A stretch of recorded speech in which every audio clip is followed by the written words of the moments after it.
Hi folks, Andy Fyon here from Rambles with Robin and Ruby. Join me in this video as I walk over some of the rock and along the beach in Jackfish, an old ghost town area on Lake Superior, Ontario, Canada. This is not a video about the Jackfish ghost town. There are many YouTube videos on that topic. Rather, I will share what geological features I see on the rocky shore and along the sand beach, and some of the plants I recognize growing on those substrates. Because this area is adjacent to Lake Superior, my goal was to look for disjunct Arctic alpine plants in the area. Join me as we enjoy the geology and associated wild plants along the north shore of Lake Superior in Jackfish Bay, Ontario, Canada.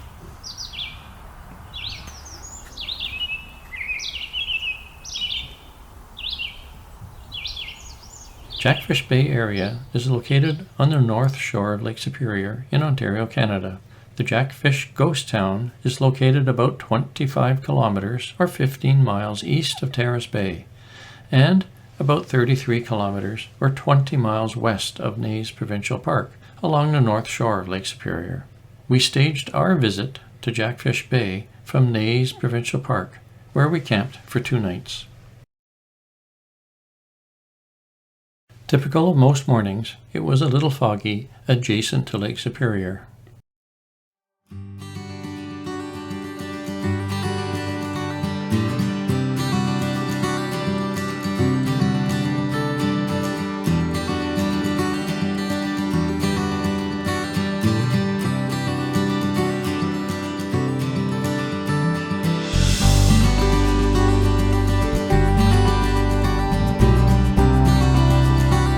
West from Naze Provincial Park for about 30 minutes along Highway 17.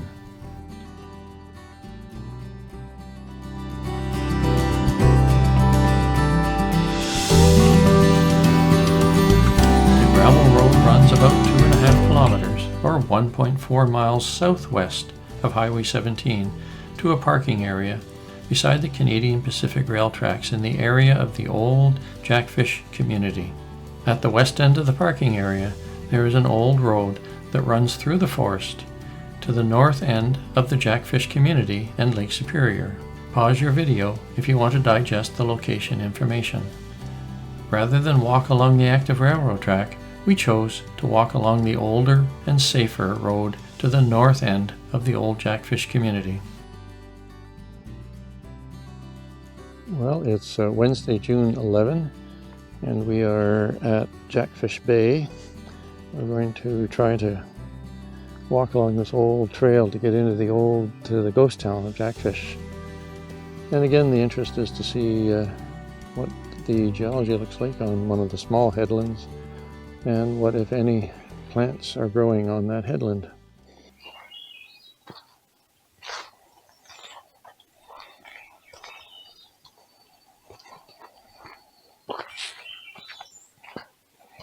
So we're almost at the ghost town. We're just starting our descent. The back road actually has been quite good. It would be difficult to drive. I feel the cold air blowing off Lake Superior all of a sudden. There's some old corduroy left from behind from the active days.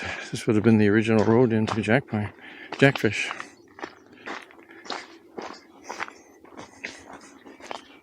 So we've reached the tracks and seeing some of them. Our intent is not to walk through the ghost town, as it were. There's lots of YouTube videos about that, but there are a couple of structures on the left. We'll just pause here and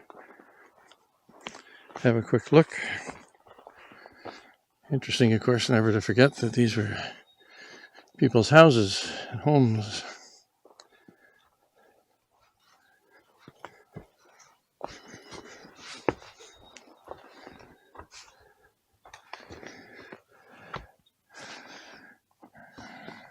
Pretty hard, you can't see anything in there with this camera.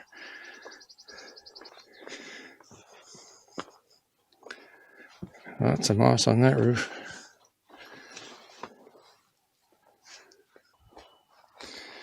So we're just going to get ourselves in order here and look for the small headland, see which way we have to go.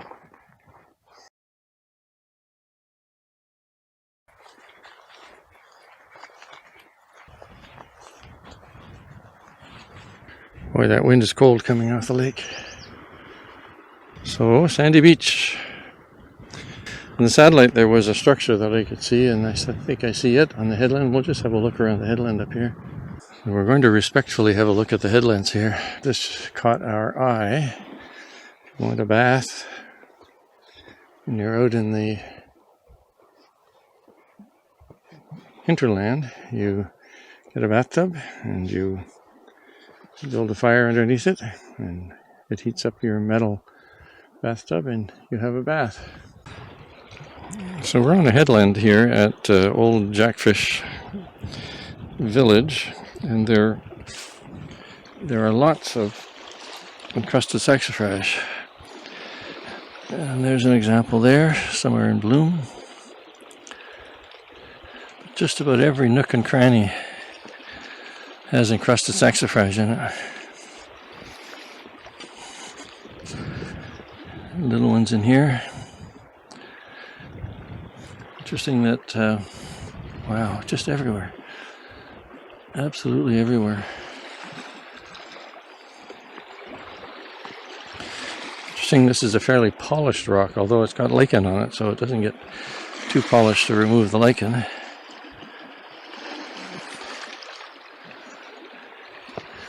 And often it's sort of protected, but not everywhere. Fully exposed in some places. The rock itself looks like it has a lot of feldspar in it. I don't see quartz, but I don't look closely at it. So it's not a basalt. It could be a granitoid. I'd have to look carefully for quartz crystals. They will do that in a few minutes. But this is the habitat. Very nice. Lots of encrusted saxifrage in here. And we can attest personally that is a cold wind.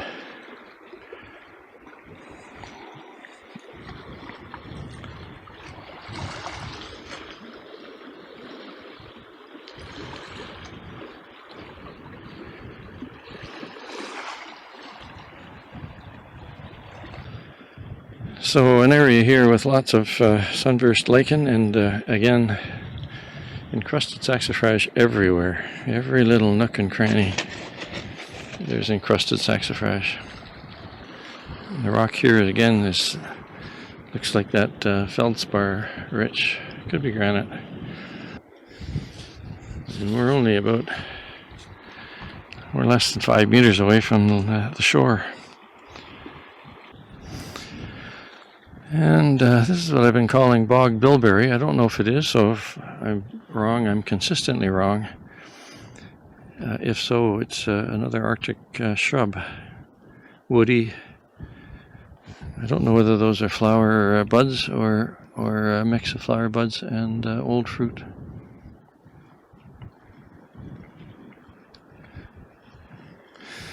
Along with three-leaved cinquefoil.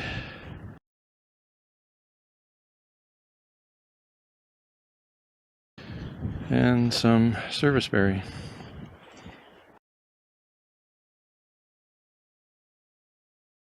Lots of serviceberry, lots of pin cherry. So we're in a sort of a protected block here. And there's some encrusted saxifrage, bird's eye primrose, coexisting in this microhabitat.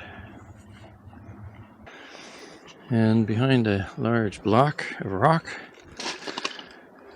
we have butterwort, and it's in bloom, and a train in the background.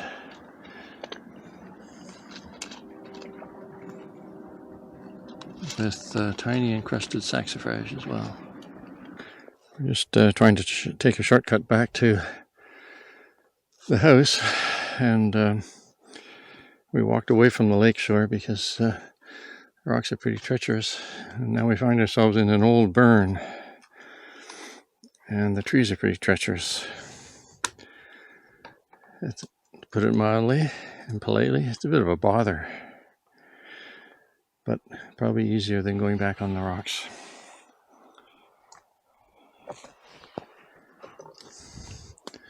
and the fog is lifting.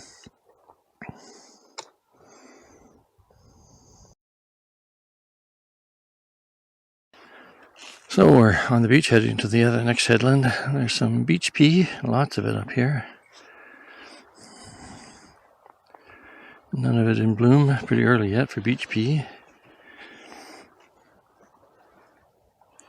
And a type of dune grass, or whose name escapes me right now, and I will have to add it.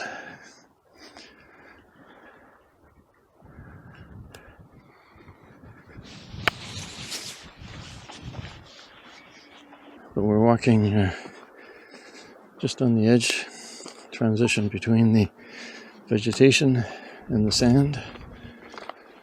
Lots of, again, dune grass and beach pea.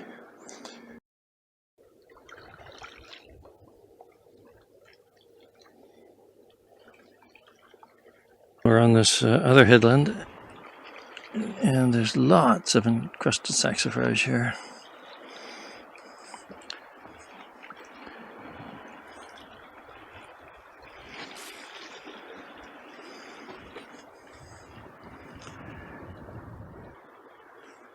And there's the context, Lake Superior. Another headland there. And on the top of this knoll, amongst the common juniper, is that white mystery plant with the basil rosette.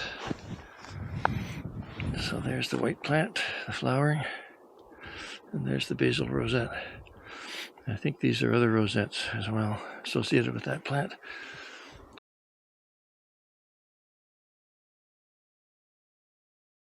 I'll leave you with 5 other plants that I observed growing on the southern basalt headland.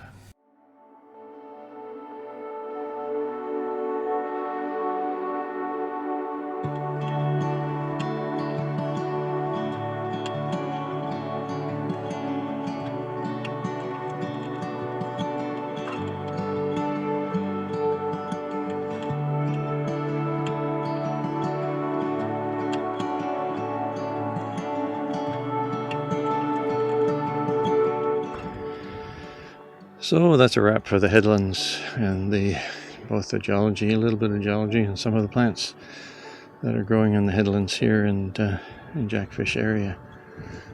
Again, we purposely didn't spend time looking at some of the houses here, the old foundations. There's lots of other YouTube videos to show those. But the day has turned into a lovely day.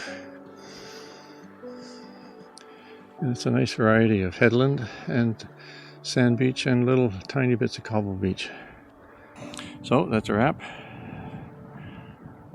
Hope you enjoyed it. Certainly a different place.